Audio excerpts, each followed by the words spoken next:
అందరికీ నమస్కారం. నేను శిరీష. ప్రస్తుతం మనతో పాటు ఉన్నారు ప్రముఖ తంత్ర జ్యోతిష్యులు, జ్యోతిష్య రత్న, జ్యోతిష్య సామ్రాట్ చింత రుక్మందర్రావు గారు. గురుగారితో మాట్లాడదాం. నమస్కారం గురుగారు. మాతృదేవోభవ, పితృదేవోభవ, ఆచార్య దేవోభవ. ఓం నమో మాందేశ్వరాయ నమః. అందరూ బాగుండాలి, అందరికీ మంచి జరగాలి. గురుగారు, విశేషంగా ఈ ఫిబ్రవరి మాసంలో మిథున రాశి వారికి ఎలా ఉండబోతుందంటారు? ఎలాంటి జాగ్రత్తలు తీసుకోవచ్చు అంటారు? ఆర్థిక పరంగా, ఆరోగ్య పరంగా ఎలా ఉందంటారు? ముఖ్యంగా చూసుకుంటే ఈ మాసంలో పంచగ్రహ కూటమి ఏర్పడుతుందంట ఫిబ్రవరి మాసంలో. దీని ప్రభావం ఈ రాశి వారికి ఎలా ఉంటుంది? ఇదే మాసంలో శివరాత్రి కూడా ఉంది. ఓవరాల్ గా చూసుకుంటే ఈ మాసం అంతా ఎలా ఉంటుందంటారు మిథున రాశి వారికి? 2026 సంవత్సరం ఫిబ్రవరి మాసం మిథున రాశి వాళ్ళకి ఎలా ఉందని చెప్పుకోదలుచుకుంటే, జన్మ రాశిలో గురువు ఉన్నాడు, 10వ ఇంట్లో శని ఉన్నాడు, 9వ ఇంట్లో రాహు ఉన్నాడు, 3వ ఇంట్లో కేతు ఉన్నాడు. అష్టమ స్థానంలోకి 4 నుంచి 5 గ్రహాల కలయిక జరుగుతూ ఉంది.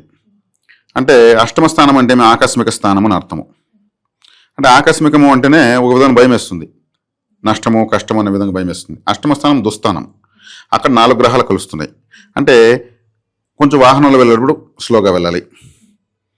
ఒకవేళ స్లోగానే వెళ్తున్నాము, లేదు మాకు వాహనం తొలగి తెలియదంటే మీరు లెఫ్ట్ ఫుల్గా తీసుకుని నడవాలి. ఎవరో పోతే ఊరికి అట్లా రాసుకుని పోయేదని కూడా అవకాశం ఉంటుంది.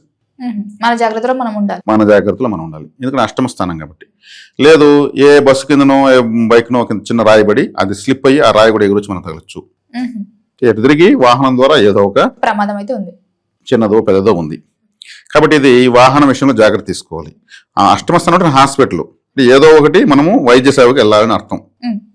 ఇక్కడ 4 గ్రహాలు కలుస్తున్నాయి. అంటే ఉండే 9 గ్రహాలు 4 8 కూర్చుంటే మెజారిటీ ప్లానెట్స్ వేసి వ్యతిరేకత అంటే నిరసన తెలియజేస్తున్నాయని అర్థం. శుభస్థానం కాదు కదా. కాబట్టి అష్టమ స్థానం అంటే మన ఇంట్లో బాత్రూము, ఆయుష్ స్థానము.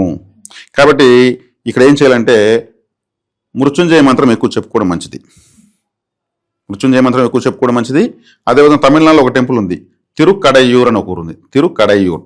ఆ తిరుక్కడయ్యూర్లో మార్కండేయునికి పూర్ణాయుష్ని ఇచ్చింది శివుడు. అక్కడే మళ్ళీ జన్మ పూర్ణాయుష్ అంటే 16 సంవత్సరాలే బతుకుతాడు మార్కండేయుడు, మళ్ళీ చనిపోతాడు. కానీ ఎప్పటికీ 16 ఏళ్ళ బాలుడుగా ఉంటామని ఆశీర్వదించింది అక్కడే.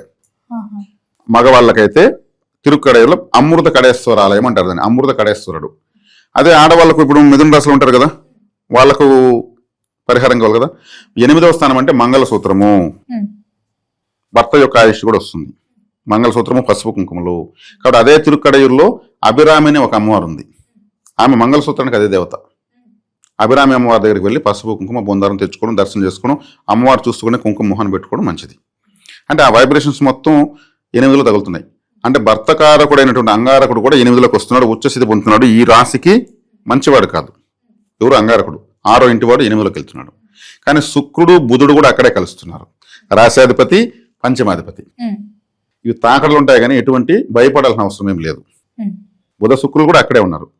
అంటే శుభగ్రహాలు కలుస్తున్నాయి, అశుభగ్రహాలు కలుస్తున్నాయి. కాబట్టి 3వ స్థానాధిపతి రవి గ్రహం కూడా ఉంది, అష్టమంలో ఉంది. కాబట్టి రవి అంటే వాల్ క్లాక్, మన ఇంట్లో తిరుగుతుంది కదా వాల్ క్లాక్, పెద్ద ముళ్ళు, చిన్న ముళ్ళు, సన్న ముళ్ళు అని. అటువంటి వాల్ క్లాక్ ని శివాలయంలో గిఫ్ట్ గా పెట్టాలి. అంటే రవి గ్రహాన్ని ఎత్తిపోయి మాట ఇచ్చేస్తున్నాం మనం. ఈ రవి గ్రహం మిథున రాశికి పాపగ్రహం. ఆలయంలో క్లాక్ పెట్టడం వల్ల మన టైం మనకు వ్యతిరేకతను కోల్పోతుంది, బ్యాడ్ టైం గుడ్ గా మారుతుంది. అంటే ఆ కారకత్వం వస్తువుని ఆలయానికి కానుకివ్వాలి. కుజుడు అంటే అంబులెన్స్ అన్నప్పుడు ఏమి, మనకు తెలిసిన ఎవరైనా అంబులెన్స్ పనిచేసే వాళ్ళు ఎవరైనా ఉంటే వాళ్ళకు ఇయర్ ఫోన్స్ తీసేయచ్చు, మనం తీసి ఇవ్వగలిగితే. లేదు వాళ్ళకి ఏదన్నా ఇంకేదన్నా మనం ఫుడ్డో లేదా కాఫీయో కనీసం తీసివ్వచ్చు.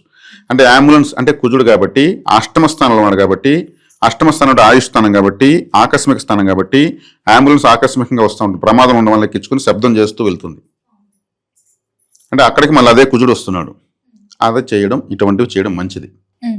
ఇప్పుడు శుక్రుడు బుధుడు వెళ్తున్నారు అక్కడికి. శుక్రుడు బుధుడు వెళ్తున్నారు కాబట్టి రాశికి మంచి వాళ్ళు అష్టమ స్థానంలోకి వెళ్తే అష్టమ స్థానము శుద్ధ చేసేస్తారు. కాబట్టి మనకు బెనిఫిట్ ఉంటుంది. మనం చేయగలిగితే ఈ పరిహారాలు చేయాలి ఈ మిథున రాశి వాళ్ళు.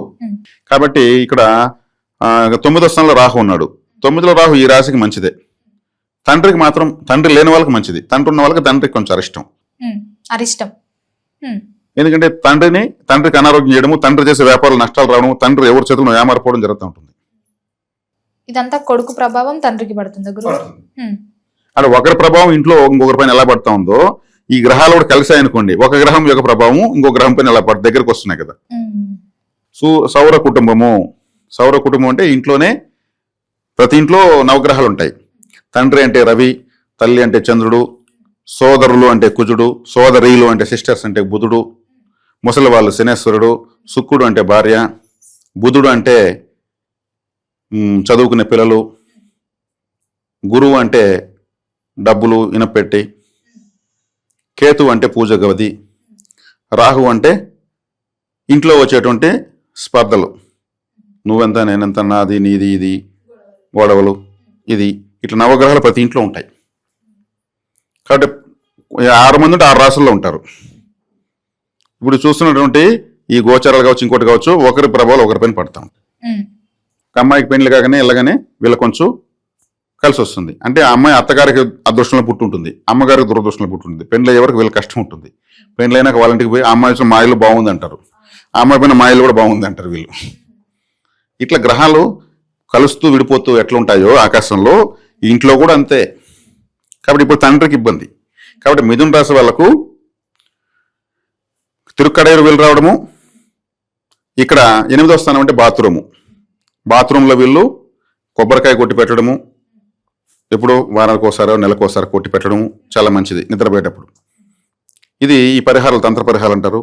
శివాలయానికి మరి ముఖ్యంగా వెళ్ళొస్తే ఇంకా మంచిది. మృత్యుంజయ మంత్రం చెప్పుకోమని చెప్పాను, చెప్పుకోవచ్చు. మృత్యుంజయ మంత్రంలో ఒక చిన్న అక్షర దోషం తొలుతూ ఉంటుంది. ఓం త్రయంబకం యజామహే సుగంధిం పుష్టివర్ధనం ఉర్వారుకమివ బంధనాత్ మృత్యోర్ముక్షీయ మామృతాత్ అంటారు కదా.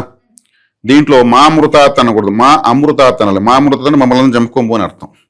కానీ శివుడు చేయడా పని, ఇతని భావం మాత్రం కాపాడమనే కదా, మనసులో భావం మాత్రం కాపాడమని, చెప్పేది మాత్రం మమ్మల్ని చంపుకోమని. బ్రాహ్మణులు చెప్తారు కదా, అంటే వాళ్ళు ఆ అనేది లోపల గొంతులో చెప్తారు.